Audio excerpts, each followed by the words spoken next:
My fiancée let her mom turn our wedding into a $90,000 circus, then told me it's their final say. So I put every contract in their names and walked away. When I proposed to Emily, I thought the hard part was over. We'd been together for 3 years, built a rhythm together, and I truly believed we were partners who shared the same values. The wedding, in my head, was just going to be a celebration of that. Simple, joyful, and ours. At first, it was. We set a budget of $35,000, still a big chunk of money, but doable since we both had decent jobs and had saved. We even agreed to keep things modest. A nice venue that wasn't a castle, a good but not extravagant catering menu, and her cousin's band for live music. For a few weeks, it felt like we were aligned. Then her mom got involved. Emily's mom has always been, let's say, particular. She sees herself as a kind of queen bee, the woman who must have the final say in all family matters. The moment she offered to contribute some money to the wedding, strings attached themselves like vines. Suddenly, every choice we made had to go through her approval. It started small. She insisted on a more expensive floral arrangement. Then she said the original menu was too plain and upgraded it to a gourmet experience. The band, not good enough. She wanted a 10-piece orchestra. Each little improvement came with a new invoice. Within 2 months, our $35,000 budget ballooned to $90,000. And I wasn't the one driving it, her mom was. Every time I raised a concern, Emily said the same thing. They're paying for most of it. They have final say now. That phrase hit me harder than I expected. Final say? Over my own wedding? Over the event that was supposed to be about Emily and me committing to each other, not about putting on a Broadway production for her mother's friends? I tried to compromise. I suggested scaling back. Emily brushed me off. This is how it's done. My mom knows what she's doing. Don't stress, she's paying. Except she wasn't paying everything. I was still covering the deposits, the smaller vendors, the tuxes, the extra costs that magically didn't make it into her mom's promises. The invoices still had my name on them. The contracts were signed by me. And that's when I realized something important. If my name was on the dotted line, the final say wasn't really hers. It was mine. And if Emily and her mother wanted to play the who's paying card, I was about to show them what that really meant that I didn't act right away. If there's one thing I've learned, it's that anger makes for bad strategy. And this wasn't just about a wedding. It was about the dynamic of my future marriage. So I observed. I let Emily and her mom keep piling on their dream upgrades, while I quietly collected every invoice, every email, every contract that had my signature at the bottom. Here's what I noticed. The venue contract. My credit card had locked the $10,000 deposit. The remaining balance was set to be billed to me 3 weeks before the wedding.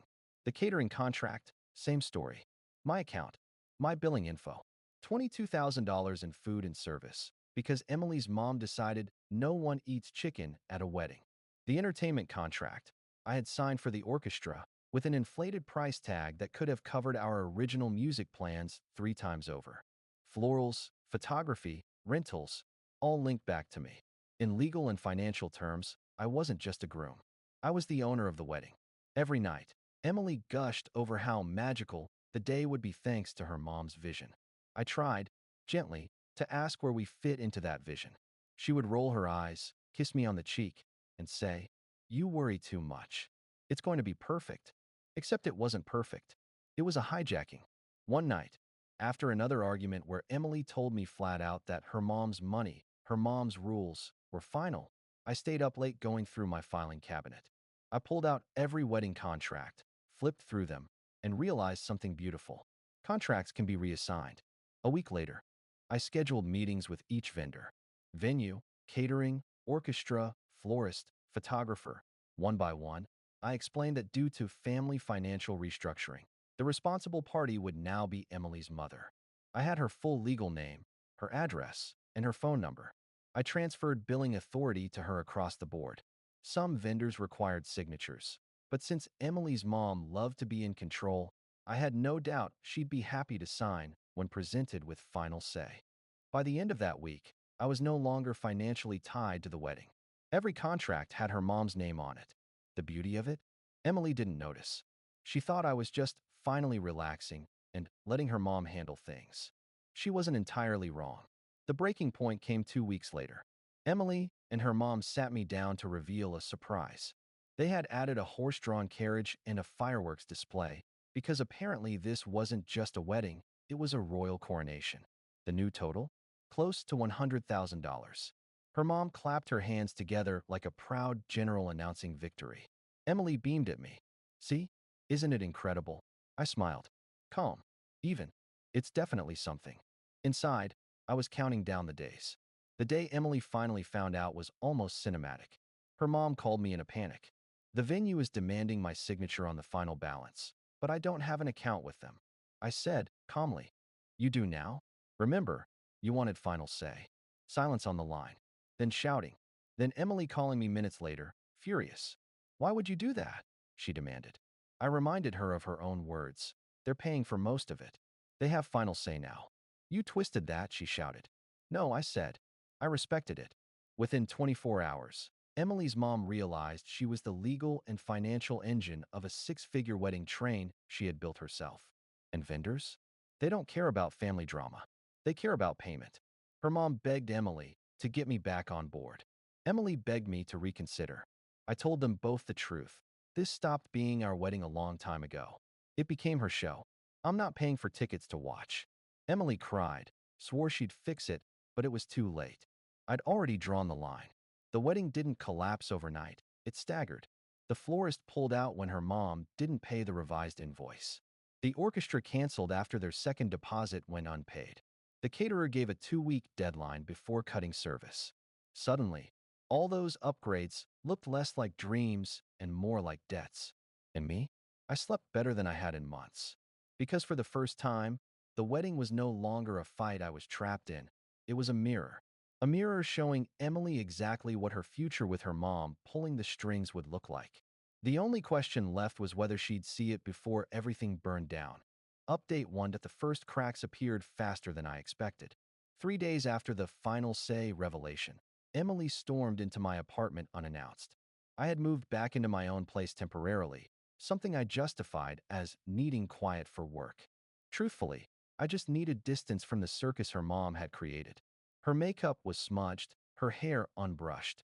Emily never let herself be seen like that. Do you realize what you've done? She snapped. I leaned against the counter. I respected your wishes. You and your mom have final control. Isn't that what you wanted? Tears welled in her eyes. Vendors are calling nonstop. They want deposits, signatures, confirmations. Mom's furious. She doesn't understand why you'd throw this back at us. I stayed calm. You both insisted it wasn't my wedding anymore. You're right, it's not. So I removed myself. Emily looked like she wanted to scream. Instead, she whispered, I thought you loved me enough to handle this. That sentence hung in the air. Not, I love you enough. Not, let's work through this. But, you should have loved me enough to keep paying. That was my answer. The chaos escalated. The caterer emailed Emily's mom a polite but firm notice. Balance due in 10 days, or service would be canceled. The venue sent a similar letter. The florist called me, still confused why their contract had suddenly changed names. I forwarded them to Emily's mom. By the end of the week, her mother had snapped under the pressure. She came to me directly, standing in my office lobby in her sharp suit, looking every bit the executive she fancied herself. You think you're clever, she hissed. But you've humiliated Emily. You've embarrassed our family. I set my pen down. Your family? You hijacked our wedding. You spent money like it was a contest. And you expected me to bankroll it. That's not a wedding. That's extortion. She bristled and used to being challenged.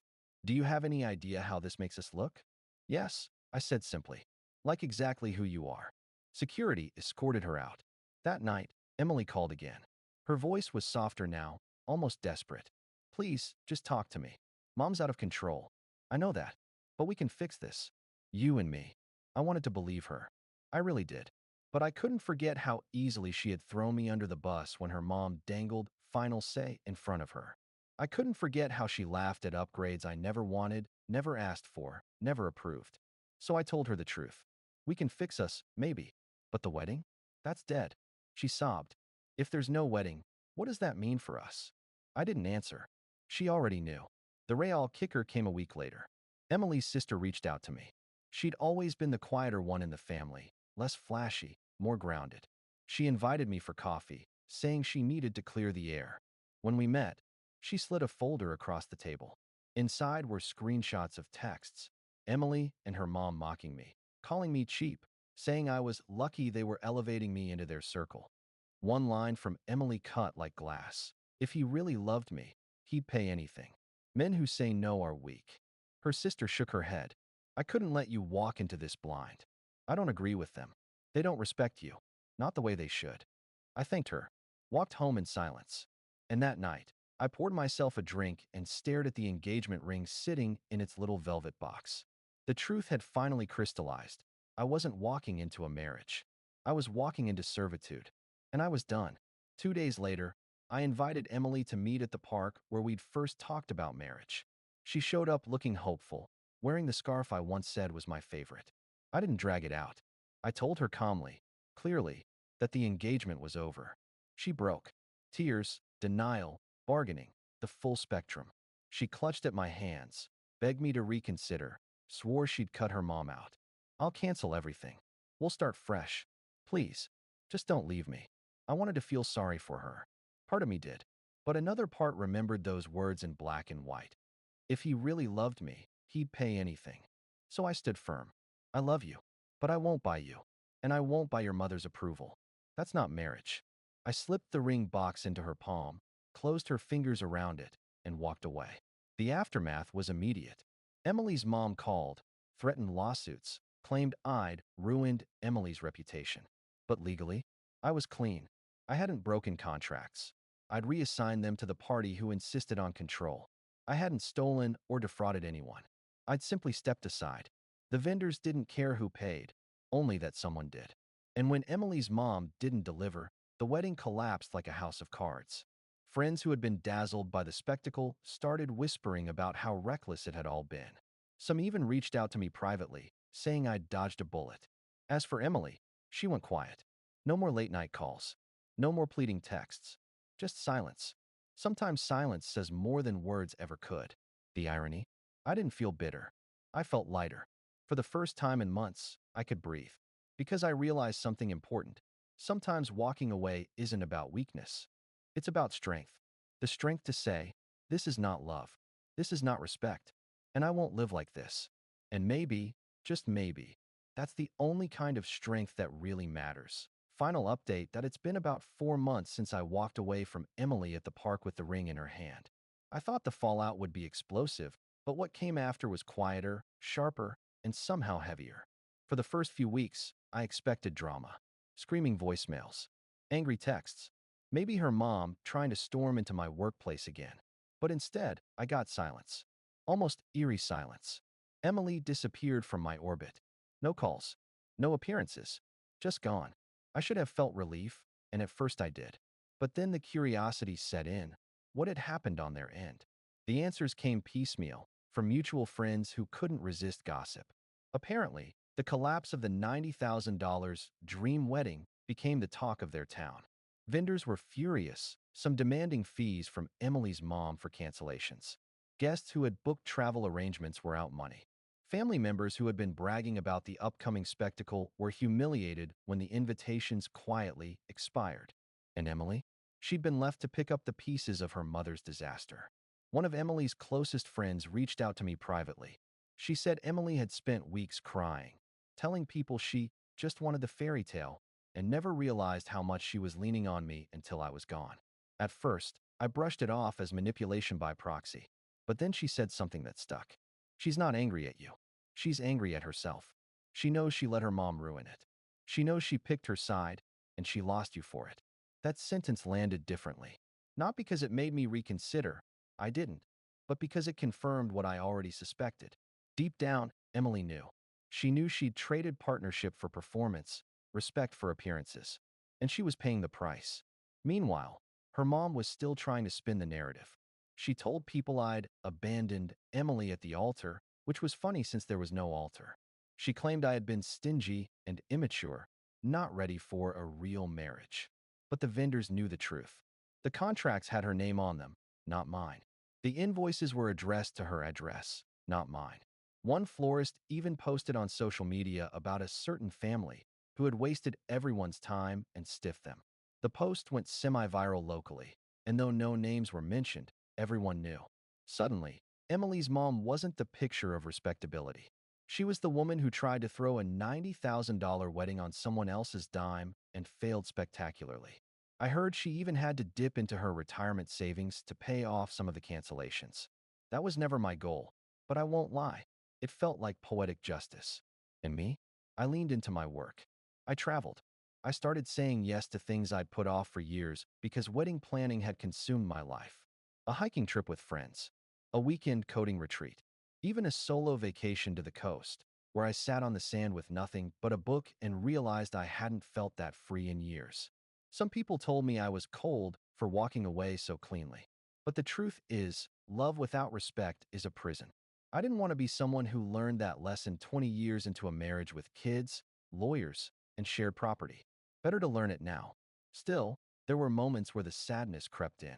At night, when the apartment was quiet, I'd remember the way Emily laughed at my dumb jokes, or how she used to fall asleep against my shoulder during movies. There had been love once, before her mother's shadow stretched over everything, and grieving that was hard. But grief isn't always loud. Sometimes it's just a hollow space you learn to live with, and eventually, it shrinks. Then came the strangest twist of all. One afternoon, I got an email. No subject line, just a PDF attached. The sender was Emily's sister, the same one who had shown me the screenshots that shattered my last illusions. Inside the PDF, a handwritten letter. Emily's handwriting. It wasn't an apology, not exactly. It was more of a confession. She admitted she'd let her mom control too much, that she'd been caught up in the spectacle, that she thought pushing me would prove my devotion. She wrote that watching me calmly walk away, without yelling, without revenge, had been the moment she realized what real strength looked like. I don't deserve you, she wrote, but I hope you find someone who respects you the way you respected me, even at the end. I read it twice, then set it down. My hands were shaking, but not from longing, from closure. Because for the first time, Emily wasn't blaming me. She was owning it, and that was enough. I never replied. Life has a funny way of balancing itself. 2 months ago, I got promoted, ironically, to a management role that involves handling vendor contracts. Every time I sign one, I double-check every line. Maybe I learned that paranoia from the wedding fiasco. Or maybe I just know now that details matter in business and in love. And last week, at a friend's barbecue, I met someone new. Nothing serious yet. We've just had a couple of coffee dates. But the difference is night and day. She asks questions. She listens. She laughs with me, not at me. And when I offered to pick up the check, she didn't bat an eye. But the next time we went out, she insisted on splitting. It's early, but it feels healthy. As for Emily, I don't know much. A friend told me she moved back in with her mom temporarily, then got her own small apartment. She's apparently working part-time, maybe trying to regain some independence. And honestly, I wish her well. Not in a saccharine, we'll always be friends kind of way. Just in a human way. She wasn't evil. She was weak, pressured, and misguided. She made choices I couldn't accept. But I hope she learns from them. Because here's what I've learned. Love isn't about who pays more, who controls more, or who looks better on Instagram. Love is about respect. Respect for each other's boundaries, dreams, and humanity.